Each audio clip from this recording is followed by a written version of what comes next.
Magandang gabi, Pilipinas. Sa Frontline tonight. Dating Pangulong Duterte, tinablang sinabi ng anak niyang si VP Sara na tatakbo siyang senador sa 2025. Kinaroroonan ng puganteng si Pastor Apollo Kibuloy, alam daw ni dating Pangulong Duterte, pero hindi niya raw sasabihin. Mga mangislang nasugatan sa sumabog na bangka sa Panatag Shoal, kwinento kung paano hinarang ng mga Tsino ang mga tauhan ng Philippine Coast Guard na sasaklolo dapat sa kanila. Hanggang 3 bagyo, posibleng pumasok sa bansa ngayong Hulyo. Lalaking nakasakay sa unicycle na kunang dumadaan sa EDSA. Bawal yan, sabi ng MMDA. At sa showbiz tonight, Nation's girl group na BINI magko-concert na rin sa Araneta.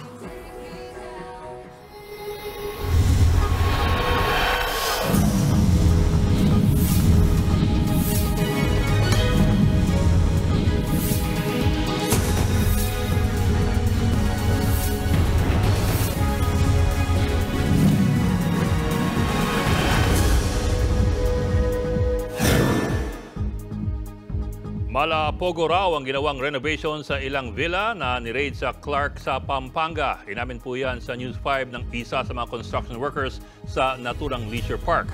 Nasa front-end balitang yan si Renel Pawid, exclusive. Matapos salakayin ng mga pulis at ng mga taga-Presidential Anti-Organized Crime Commission o PAOK ang 5 villa sa loob ng Fontana Leisure Park sa Clark, Pampanga nitong Huwebes. Eksklusibong humarap sa News 5 ang maglilimang taon ng construction worker ng mga villa roon na si Eddie. Ayon sa kanya, naging katiwala siya ng ilang Chinese sa loob ng Fontana. Nitong Mayo nga, nag-renovate pa raw sila ng villa ng isang Chinese na tinatawag nilang boss. Ang villa, inayos na parang opisina. May gigit 100 yun, yung computer na nilipat. Pati nga yung mga yung tulad din ng sa mga cellphone, mayroon doon. Pinakita ko kay Eddie ang mga larawan ng mga computer at cellphones na ginamit sa ni-raid na Pogo sa Porac. Sabi niya, parehong-pareho ang mga unit sa mga nakita niya sa inayos na villa.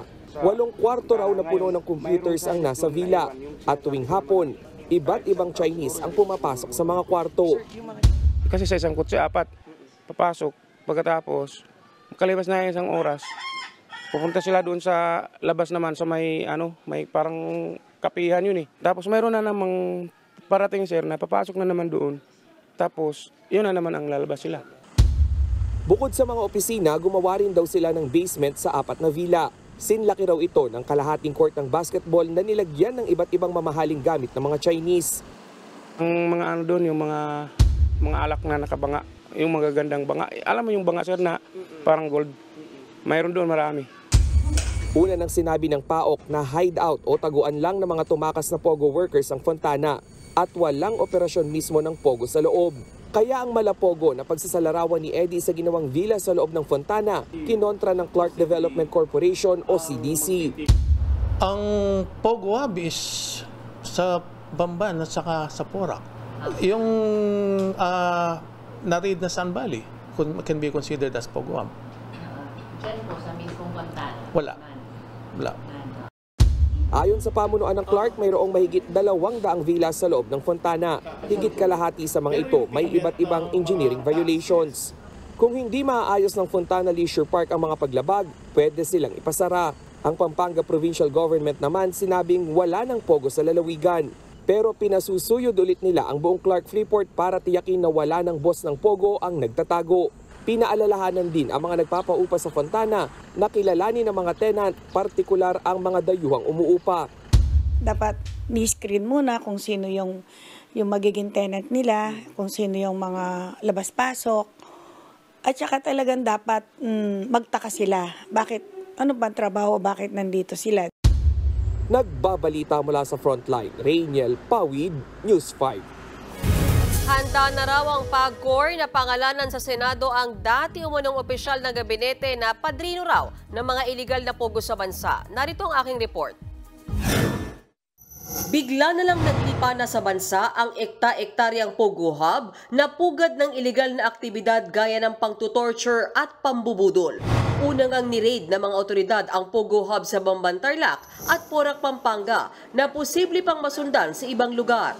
Sa sunod-sunod na pagsulpot ng Pogo, ibinunyag ng Philippine Amusement and Gaming Corporation o PAGCOR na may dating miyembro ng gabinete na Pogo lobbyist o backer umano ng mga iligal na Pogo. Yan ang hihimayin sa susunod na pagdinig ng Senado. Gusto ng mga senador padaluhin na mismo si PAGCOR Chairman Alejandro Tenco para siya na ang magbigay ng pangalan ng sinasabing tiwaling dating opisyal ng gobyerno. Pag nagkataon daw kasi, patunay ito sa matagal nang hinala ng mga senador na kumukuha talaga ang ilang pogo ng mga maimpluwensyang tao sa bansa para lumakad ng kanilang mga papeles. May ideya na raw si Senator Win Gatchalian kung sino ito, pero hahayaan daw niyang magsalita ang PAGCOR. Bagong anggulo ito, pero consistent sa pattern ng Pogo na kumukuha sila ng tao na may impluwensya. Ako personally gusto ko makita yan dahil nga ito yung sinasabi natin na yung kanilang galamay kumakalat at lumalawak. Ayon naman kay Senate President Chis Escudero, kung hindi mapangalanan ng PAGCOR ang nasabing opisyal, dapat sina Senador Risa Hontiveros at Gatchalian ang maglabas ng pagkakakilanlan nito para hindi na mapagsuspetsya ng ibang dating miyembro ng gabinete. Ayon naman kay Senator Hontiveros, kahit sino pa ang tinutukoy na dating opisyal, iisa lang ang ibig sabihin nito, nagagamit ang mga pogo na legal cover sa mga scam hub. Ayon sa PAGCOR, handa silang pangalanan ang naturang opisyal sakaling ipatawag sila sa Senado. Ang Pogo naman po nagsimula lang po during the past administration. Wala po naman pong mga license na Pogo noong panahon ni Pinoy. Arestado naman sa Manila Bay ang 9 na Chinese national na illegal na dumating sa bansa. Ayon sa Bureau of Immigration, buwaba ang mga Chino sakay ng 3 motorboat sa bahagi ng Manila Bay sa Parañaque City nitong Sabado. Napag-alaman na 4 lang sa mga dayuhan ang may passport at employment visa, habang undocumented ang 5 iba pa. Nakasaad sa kanilang visa na sa Pasay City lamang sila pwedeng magtrabaho. Posible raw nasangkot ang mga Chinese sa mga iligal na aktibidad sa Manila Bay. Dinala na ang 9 na Chinese sa Camp Bagong Diwa sa Taguig City bago ipa-deport. Insulto, hindi raw umento. Yan pong hinaing ng ilang labor group sa inaprobahang 35 pesos na dagdag sahod sa Metro Manila. Ang hirit naman ng isang kongresista, hinabol lamang ito para maipabida sa nalalapit na sona ni Pangulong Bongbong Marcos. Nasa frontline ng balitang yan si Marian Enriquez. Hindi sapat. Ito ang reaksyon ng mga nakausap kong manggagawa kasunod ng inaprobahang 35 pesos na dagdag sa arawang sahod sa Metro Manila. Sana man lang daw umabot ng 100 piso ang aumento. Kapilang saka pandesal lang yun. Ilang beses kami kumakain sa isang araw. Pero kung sa panahon po ngayon, parang kulang pa siya. Ayon sa labor leader na si Calio de Guzman, insulto, hindi aumento ang 35 pesos na dagdag sahod. Base sa inaprobahang wage order ng Regional Tripartite Wages and Productivity Board, mula sa kasalukuyang 610 pesos, tataas na sa 645 pesos ang daily minimum wage ng mga nasa non-agriculture sector. Habang magiging 608 pesos naman ang mga nasa agriculture, service o retail at manufacturing sector. Daan-daang piso ang layo nito sa gusto sana ng makabayan block na 750 pesos na dagdag sa arawang sahod. Yung ginagawang barya-barya o napakaliit talaga nung dagdag sahod na yon. Kulang na kulang talaga yan, napakaliit niyan, mumu talaga yan para sa kanila. Hindi raw ito makasasabay sa inflation o bilis ng pagtaas ng presyo ng mga bilihin at serbisyo. Krisis ang abutin natin. Ngayon, ang pinaka-indikasyon ng krisis na meron tayo ay yung mababa, di ba? Yung ating piso sa dolyar. So, ibig sabihin, niloloko tayo, no? Na may konti, mumulang 35 pesos, samantala ang laki-laki. Diba? Ng mga kinita ng mga malalaking kumpanya. Hirit pa ni Brosas. Parang ginawa ito para siguro sa SONA, pero hindi ito nararapat. Ang Trade Union Congress of the Philippines o TUCP, dismayado rin. 150 pesos daw sana ang gusto nilang dagdag. parang crumbs nga lang talaga to humiliate workers. Kumbaga, consuelo de bobo. Ayon naman sa grupo ng mga employer, may ilang maliliit na kumpanyang umaalma sa dagdag sahod. Talagang pinakapasakit dyan doon sa micro na yung 40 pesos na huling increase, binubuno pa nila. Inaayos pa, dadagdagan mo ng 35. Ngayon, marami mahihirapan talaga na yan. Matatanda ang noong Labor Day, ipinag-utos ni Pangulong Bongbong Marcos sa Regional Tripartite Wages and Productivity Board na magsagawa ng review para sa minimum wage rate sa bawat rehiyon. Hulyo pa noong nakaraang taon nang magbigay ng 40 pesos na aumento sa sahod para sa mga manggagawa sa Metro Manila. Ipatutupad ang bagong minimum wage simula sa July 17. Nagbabalita mula sa Frontline, Marian Enriquez, News 5. Taas presyo sa petrolyo at LPG ang sasalubong ngayong Hulyo. 55 centavos ang dagdag sa kada kilo ng LPG. Katumbas yan ng higit 6 na pisong dagdag sa bawat 11 kilogram na tangke. Para naman sa mga motorista, magpa-full tank na kayo ngayong gabi. Tataas ang 95 centavos ang kada litro ng gasolina simula bukas ng umaga. 65 centavos naman ang dagdag sa diesel at 35 centavos sa kerosene.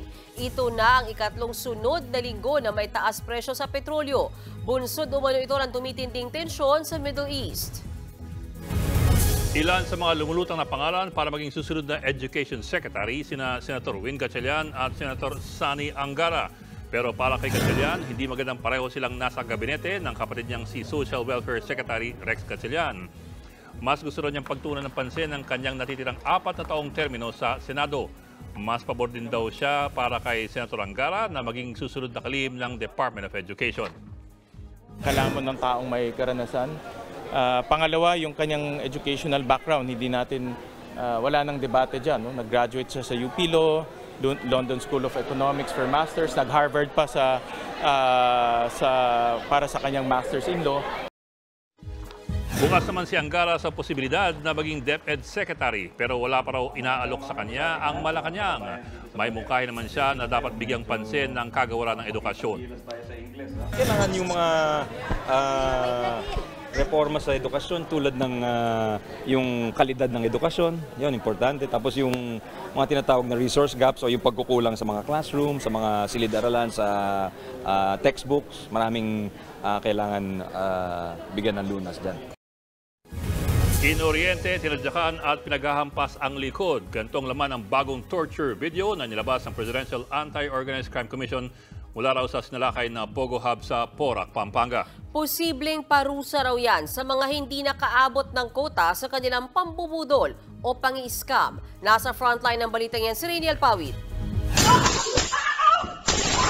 Sumisigaw at namimilipit sa sakit ang lalaking Chinese na yan habang kinukuryente. Napahiga na lang siya sa sahig habang nakagapos ang mga kamay. Duguan na ang likod ng isa pang Chinese na ito habang hinahataw naman ang sinturon. Ang mga nananakit sa biktima, maririnig pang nagtatawanan.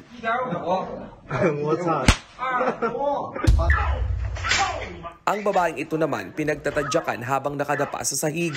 Pinagpapalo rin siya ng sinturon sa ulo habang may ibang nanonood sa pangtotorture sa loob ng kwarto. Ang mga videong yan kuha raw sa sinalakay na Pogo Hub sa Porac, Pampanga. Galing yan sa Presidential Anti-Organized Crime Commission o PAOC. Ipinadala raw ito sa kanila ng mismong kaanak ng mga biktima sa pag-asang mahahanap pa sila. 15 torture videos daw ang hawak ng PAOK, pero 3 lang ang inilabas nila dahil masyado ng brutal ang iba. Merong mga video na tinataga may mga video na halos wala ng buhay yung tao. Tapos meron pang yung iba ginagawa nilang parang sex toy yung mga biktima, no? Parang habang nagtatawanan sila. Ayon sa PAOK, inaalam pa nila kung mga Pogo worker ang nasa video.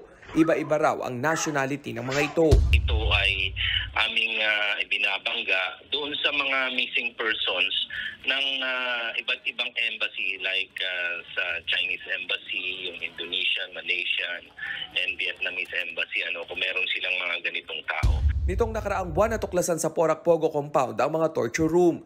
Dito rin daw ginagawa ang mga love scam na nauuwi sa cryptocurrency modus. Ayon sa PAOK, posibleng ang mga torture video parusa sa mga hindi nakaabot ng kota o bilang ng bubudulin. Patuloy naman ang koordinasyon ng PAOK sa mga kaanak ng mga Chinese national na pinaniniwala ang biktima ng torture sa Pogo.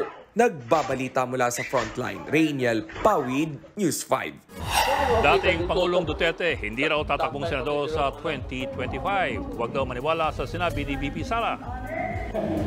At tambalang Mathon o Marisa Racal at Anthony Jennings sa big screen naman magpapakilig.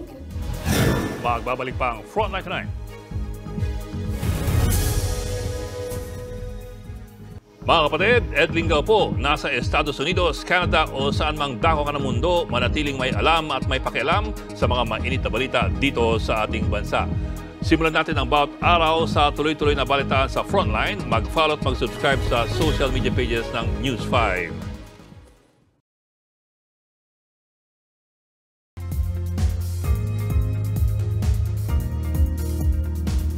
Mga kapatid, 2 o 3 bagyo ang posibleng pumasok sa ating bansa ngayong Hulyo. Ayon sa Pag-asa, posible itong mabuo sa bandang Eastern Visayas, patungong Bicol at Southern Luzon o kaya na may manggaling sa labas ng Philippine Area of Responsibility at tatama sa Hilagang Luzon. Pwede ring hindi ito lumapit sa Pilipinas at lumihis papuntang Japan. Sa ngayon, easterly wind ang tumatama sa silangan ng Luzon at Visayas. Dala niyan ang maulang hapon sa Bicol, Aurora at Quezon. Localized thunderstorms naman na magpapaulan sa hapon sa Metro Manila, Calabarzon, Mindoro, Ilocos Region at Bataan. Pati na sa Western Visayas, Negros Island, Cebu at Bohol. Apektado naman ang Intertropical Convergence Zone o ITCZ ang katimugang bahagi ng bansa. Dala niya ng magdamagang pag-ulan sa Palawan. Magiging maulan din sa Zamboanga at iba pang bahagi ng Mindanao. Kambyo naman po tayo sa politika. Itinanggi ni dating Pangulong Rodrigo Duterte na tatakbo siyang senador sa 2025 elections. Taliwas yan sa unang sinabi ng kanyang anak na si VP Sara na 3 Duterte ang tatakbo sa Senado. Nasa frontline ng balitang yan si John Aroa. Halos 1 linggo matapos sabihin ni Vice President Sara Duterte na may planong tumakbo sa pagkasenador sa 2025 ang kanyang amang si dating Pangulong Rodrigo Duterte at mga kapatid na sina Congressman Paulo Duterte at Davao City Mayor Baste Duterte. Si dating Pangulong Digong itinangging tatakbo siya sa Senado. Hindi na ako bumalik ng politika. Tapos na po ako. Dagdag pa ng dating Pangulo, huwag maniwala sa anak niyang si VP Sara dahil hindi raw sila nag-uusap tungkol sa politika. Wala ka kay Inday. Saan ka makikita dito? Tatay pati dalawang anak magtakbo ng... Pag kayong kumagat kay Inday kasi si Inday, ano yan. Kagaya ko na yan. Sinabi yan ng dating Pangulo sa maisog rally sa Tacloban, Leyte kahapon. Nilinaw naman ng dating Pangulo na ang kabi-kabila nilang rally ay hindi laban sa sinuman. Hindi rin daw nito layong patalsikin sa pwesto si Pangulong Bongbong Marcos. Gusto ko siyang magtrabaho dyan for 6 years. We paid you. We elected you and we are paying you. Magtrabaho ka. Una nang sinabi ni Pangulong Marcos na wala siyang problema at karapatan ng kahit sino kung tumakbo mang senador ang mag-aamang Duterte. Kaya bahala na raw si VP Sara kung saan siya papanig pagdating ng eleksyon, kung sa administrasyon ba o sa oposisyon. Kamakailan lang nang lumutang ang usap-usapan si VP Sara na ang bagong leader ng oposisyon matapos siyang magbitiw sa gabinete ni Pangulong Marcos. Sinagot naman yan ni VP Sara nitong Sabado sa isang event sa Cebu. Giit niya, wala siyang pinipiling panig. Hindi ako gumagalaw for the administration, for the opposition, or kung ano man yung politika na yan. Ang galaw ko ay base sa kung ano yung makakatulong sa ating mga kababayan. Sa gitna ng banggaan ngayon sa politika, may iniwang payo kay VP Sara ang kanyang ama. Ako, ito nakikinig si Inday. Iwasan mo yung presidente. Bigayan mo yung mga ambisyoso.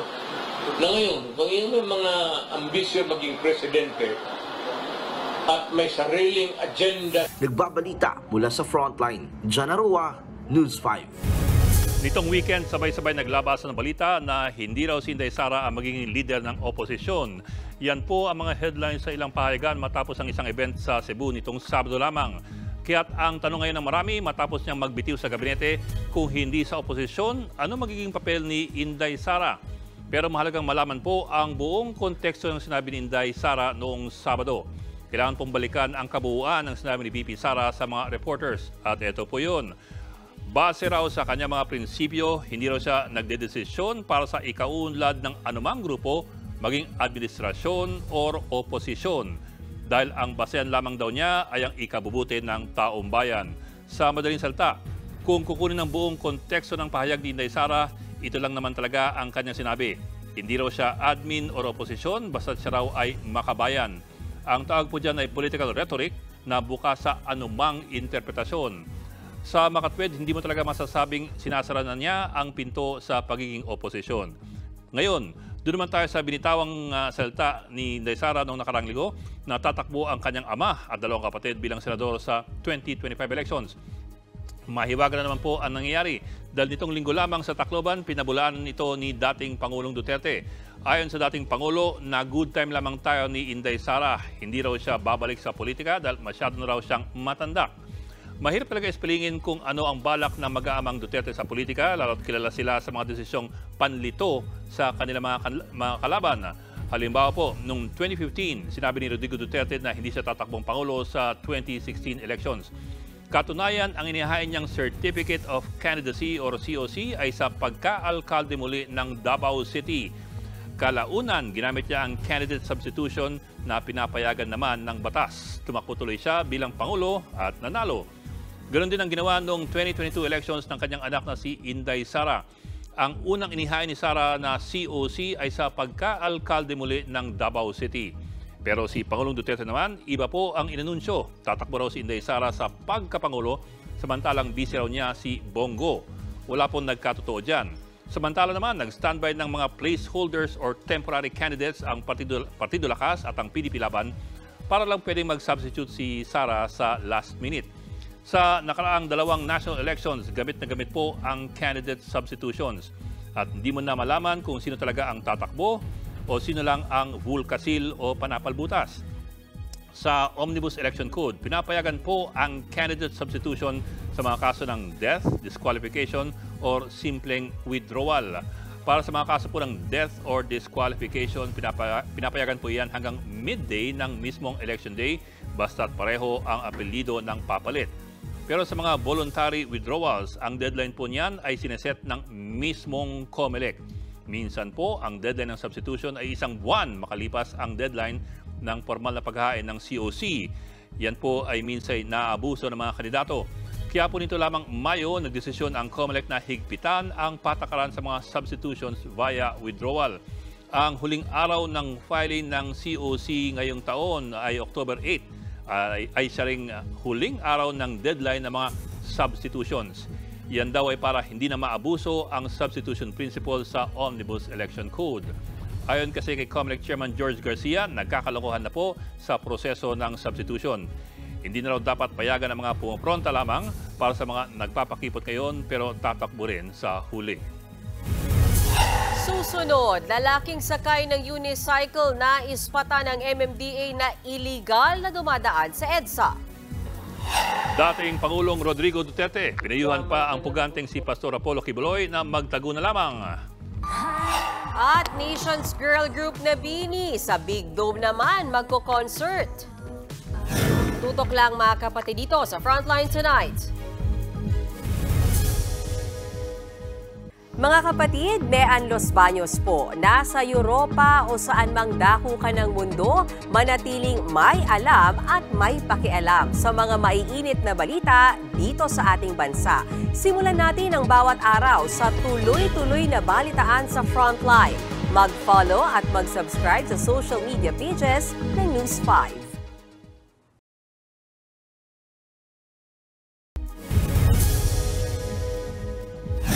Naispatan sa EDSA ang isang lalaking nakasakay sa unicycle. Sa video na yan, makikitang nakikipagsabay ng lalaki sa ibang mga sasakyan. Walang takot din siyang lumilipat ng ibang lane. Ayon sa MMDA, bawal ang paggamit ng unicycle sa EDSA at iba pang pangunahing kalsada sa Metro Manila. Wala pang detalyeng ahensya kung nahuli na ang naturang lalaki. Samantala, alam daw ni dating Pangulong Rodrigo Duterte kung nasaan ngayon ang wanted na si Pastor Apollo Kibuloy, pero hindi niya raw ito sasabihin. May bagong pahayag din ang dating Pangulo tungkol sa mga issue sa West Philippine Sea at sa ICC. Nasa frontline ng balitang yan si Gio Robles. Sa maisog rally nitong Sabado sa Tacloban, tahasang sinabi ni dating Pangulong Rodrigo Duterte na nagpapagamit ang Pilipinas sa Amerika kaugnay ng tensyon sa West Philippine Sea. Alam ninyo kung bakit yan? What started the rock was them?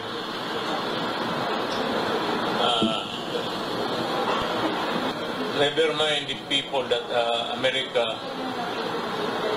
is using the Philippines ginamit. So, nagpagamit.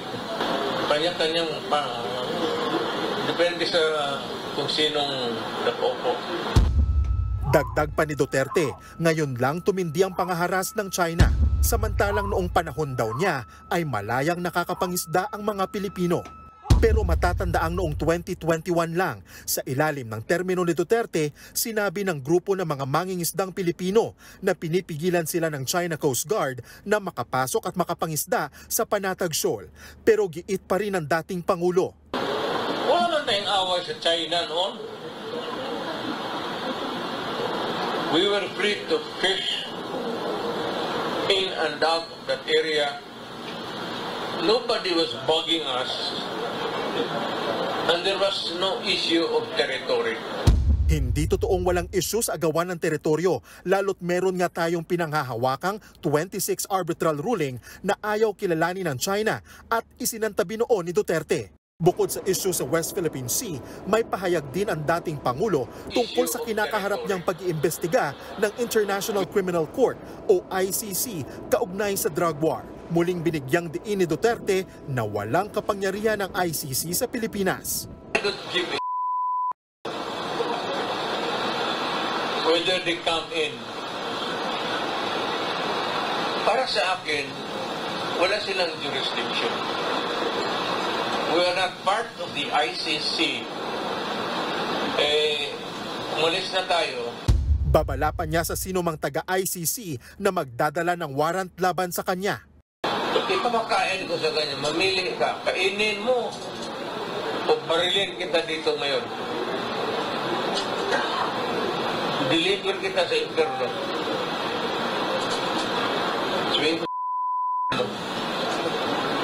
Kainin mo, pag hindi mo kinain yan,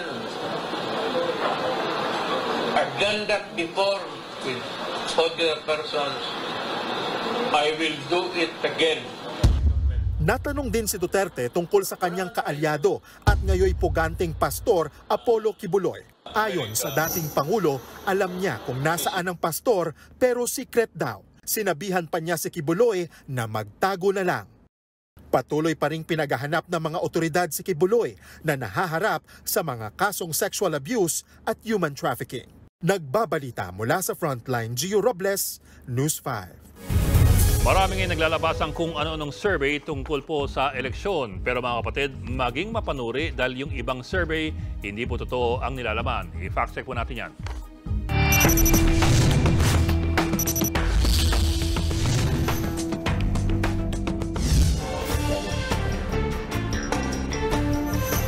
Matagal pa ang eleksyon para sa pagkapangulo ng Pilipinas. Pero ngayon pa lamang ay naglalabasan ng mga survey ng mga posibleng kandidato para raw dito. Isa nga daw sa napupuso ng mga Pilipino ay si incumbent Senator Robin Hood Padilla. Ito po ay base sa kumakalat na TikTok video. Ayon sa uploader, ang senador ang nangunguna sa 2028 presidential bets na nakuha raw ng 42% mula sa mga respondents ng survey na ginawa nitong Abril. Sa ngayon, meron na pong higit 5,000 comments ang nasabing video. Pero mga kapatid, huwag basta-basta maniniwala sa sinasabi sa video dahil yan po ay peke. Sinuri po yan ng ating fact-checking partner na Facts First PH. Bagamat ang ginamit sa video ay isang news report, ito po ay inedit lamang. Ayon sa survey ng Oculum na ginawa nitong Abril, si VP Sara Duterte ang nangunguna sa pagkapangulo na may 42%. Samantalang si Padilla ay pang-7 lamang na may 2%. Kaya mga kapatid, huwag agad maniwala sa mga nakikita ninyo online. Ugaliin po na mag-double check para hindi tayo nabibiktima ng mga fake news.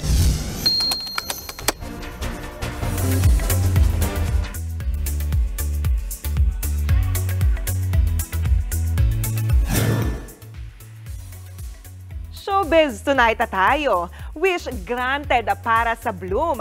Finally, magko-concert na ang nation's girl group na BINI sa The Big Dome Smart Araneta Coliseum.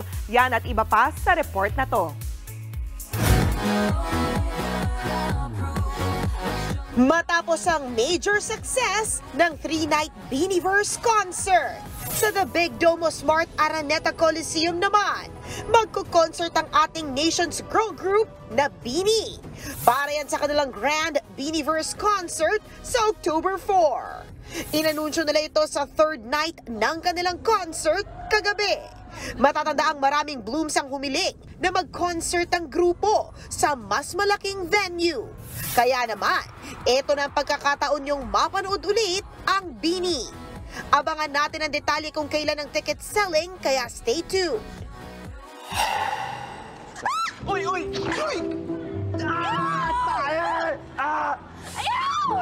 Mula sa Snow Ring sa hit serye na Can't Buy Me Love, ngayon, officially maton na ang tawag sa tambalan na Maris Racal at Anthony Jennings. Kaliwat kanan na nga ang kanilang endorsement at projects. Kaya panahon na raw para mag-explore outside their iconic Snow Ring role. Isa na riyan ang upcoming film nila na ide-direct ni Jason Paul Laksamana. Sabangan nyo, promise. As in, something pasaabog talaga. So, abangan niyo po yun. I can say na minahal kami ng mga taon bilang Snorin. I feel like mamahalin pa rin nila kami sa mga bagong characters namin kasi nakakatawa. Iba naman to eh. Opo. Alam mo, ibang tao, ibang characters. So, excited na gabi. Abangan ang pelikula ng Mathon soon. Nagpaka-bride naman si Andrea Brillantes sa I Saw You in Manila fan meet ng Korean superstar na si Kim Soo-yoon. Sa bansa, nito lamang Sabado, naka-full wedding gown ng aktres with matching wedding ring and flowers. Sa kanyang IG story, nag-flying kiss pa at kumaway si Soo-yoon kay Andrea. Sana all! Huling lumabas si Soo-yoon sa hit K-drama na Queen of Tears. Napapanood naman ngayon si Andrea sa High Street, weeknights, 9:30 p.m. dito sa TV5. Nagbabalita mula sa Frontline, MJ Marfori, News 5. Abangan, 9-time NBA All-Star na si Paul George, lumipat na sa Philadelphia 76ers. At robot guide dog na imbento sa China para sa mga bulag. Tuloy-tuloy ang balitaan dito sa Frontline Tonight.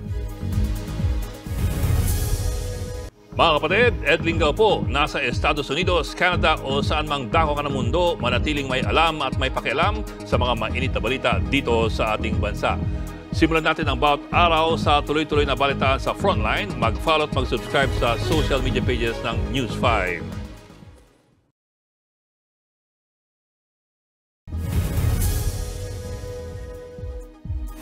Ikinuwento sa News 5 ng mga mangingisdang Pinoy kung paano hinarang ng China Coast Guard ang pagsagip sa kanila ng Philippine Coast Guard matapos sumabog ang makina ng kanilang bangka sa Panatag Shoal. Inalmahan naman yan ng China, sabay git na nag-alok pa nga raw sila ng tulong. Nasa frontline ng balitang yan si Gio Robles. Nahirap ang kalooban ko ngayon pag nakikita ko po siyang ganyan. Humahagulgol na humarap sa News 5 ang asawa ng isa sa mga mangingisda na nasabugan ng makina ng kanilang bangka sa Panatag Shoal nitong Sabado. Hindi raw matingnan ni Marley ang kanyang asawa na si Rolando Lumapas sa tindi ng sinapit nito. Halos malapnos ang buong katawan ni Rolando. Kasalukuyan siyang nasa ICU o Intensive Care Unit ng James Gordon Hospital sa Olongapo. Kasama ang isa pang mangingisdang si Freddy Legaspi na napuruhan din sa pagsabog. Ayon sa mga doktor, nagtamo ng second-degree burn ang mga biktima. Naka-isolate sila para maiwasan ang impeksyon. Ang ina ni Freddy, hindi raw makapaniwala sa sinapit ng anak. Tila bumalik daw ang bangungot ng namatay noon sa laot ang isang kapatid ni Freddy. Masakit po talaga pa. Ang sabi ko po, sana wag na po sanang mangyari, mapangalawahan. Kwento ni Freddy, 8 silang nangingisda noon nang magkaaberyang makina ng kanilang bangka. Sinubukan pa raw niyang ayusin ang makina pero bigla itong sumabog. Po yung pagsabog. Nakita ko po kasi yung battery namin sumabog din umangat. Oo. Tapos may pressure na galing sa ilalim.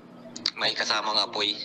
Sumaklolo naman ang BRP Sindangan ng Philippine Coast Guard pero bago makarating sa kinaroroonan ng mga mangingisda, tinangka raw itong harangin ng mga barko ng China. Bali, bago makarating yung Philippine Coast Guard natin, hinarangan na po yung barko natin. Medyo kinakabahan sir, baka hindi kami ma-rescue nung time na yun. Ayon sa PCG, nagbaba pa ng rubber boats ang mga Chino. Ikinadismaya naman ni PCG Commandant Admiral Ronnie Hill Gaban ang pinakita ng China. Nitong Hunyo, nang ipatupad ng Beijing ang utos nito sa China Coast Guard na hulihin ang mga naglalayag sa mga teritoryong inaangkin nila sa South China Sea. May shadowing, may dangerous maneuvers, in some instances mayroong blocking maneuvers. Nakakalungkot actually na makitang ganun yung reaction ng kapwa mo Coast Guard. Pero sa videong inalabas ng Chinese tabloid na Global Times, pinakita rito na nag-alok pa raw ng tulong ang China Coast Guard para iligtas ang mga Pilipinong mangingisda. The fishing boat is sinking. Our vessel is organizing rescue operation. Wala pang komentorya ng ating Coast Guard, pero giniit nilang hindi sila magpapatinag at mananatiling profesional. Tayo po yung nasa tama, so wag po tayong matakot. Gawin lang po kung anong kailangan natin gawin upang makapangisda.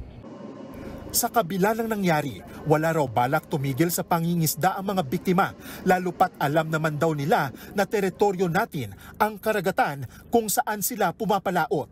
Nananawagan naman ng tulong ang mga kaanak ng mga biktima, lalo na sa kanilang pagpapagamot at iba pang pangangailangan.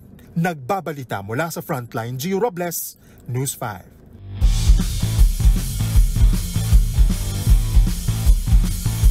Lilipat ng 9-time NBA All-Star na si Paul George sa Philadelphia 76ers mula po sa Los Angeles Clippers. Nakatakda sa pumirma ng $212 million contract o katumbas po ng 12 billion pesos. 4 na taon siya maglalaro sa team kasama ang iba pang All-Stars na sina Joel Embiid at Tyrese Maxey. Nasa makakatulong si George para makapasok ang Sixers sa susunod na playoffs. 5 taong naglaro si PG-13 sa Clippers. Isa pang usap-usapan ngayon ang paglipat ng 12-time All-Star na si Chris Paul sa San Antonio Spurs. Yan po ay matapos siyang i-waive ng Golden State Warriors. 1 taon ang kontrata ni CP3 sa Spurs na nagkakalaga ng $11 million or katumbas ng higit 600 million pesos. Makakasama ni Paul sa Spurs ang 2024 Rookie of the Year na si Victor Wembanyama.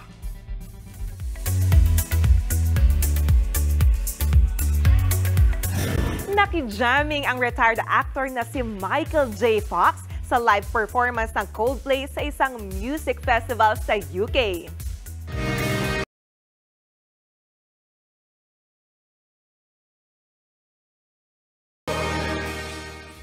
Nasorpresa ang libo-libong audience nang i-welcome ng banda si Fox. Naggitara siya sa kanyang wheelchair habang kumakanta ang Coldplay ng Fix You at Humankind. Sumikat si Fox sa 1985 highest-grossing film na Back to the Future. 1991 nang na-diagnose siya na may Parkinson's disease na naging dahilan para hindi siya makalakad.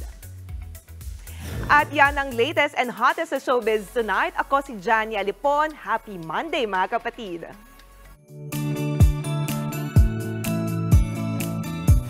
Para naman sa ating pabaong pampa-good night, pati aso ginawa na ring robot. Ang robot na ito ginawa para tulungan ang mga may kapansanan sa paningin. Sa halip na tungkod, ang robot dog na ito sa China ang nagsisilbing guide sa mga visually impaired. Kumpleto ito sa mga camera at sensors na kaya ring makadetect ng traffic lights. Super high-tech ang robot dog na pwede ring tumakbo o maglakad depende sa gusto ng kanyang inaalalayan. Patuloy pang dinedevelop ang robot guide dog na ito. Parang yung robot dog yun, anime yung pa. Tatanong ako. Anime yung pa. Akala ko nga mali yung script kanina. Pero anime pa. Baka mas magaling mag-guide pag anime pa. Ano ba? Hindi na siya. Mukha na siyang gagamba eh. Hindi, pero wala yung gagamba eh. Mukha siyang kuliglig. Kuliglig. Grabe ka sa China. Grabe ka sa China. Pero teka, hindi ko mag-get over yung sige. 12 billion pesos na ano. Kay Paul George. Oo. Pwede ba bang humabol tuto mag-basketball? Bukas mag-aaral tayo mag-dribble. Alas 8 ng umaga. Yung laro na may dribble-dribble, di ba? Oo, shoot mo lang. Bukan natin yan. Sige. Yan po ang 45 minuto pag mas malaking headlines. Balitaan at diskusyon para sa paghubog ng matalinong opinyon. Kami yung kasangga sa pagbabalita. Ako po si Mayan Los Baños. Ako rin po si Edling Gao. Magandang din.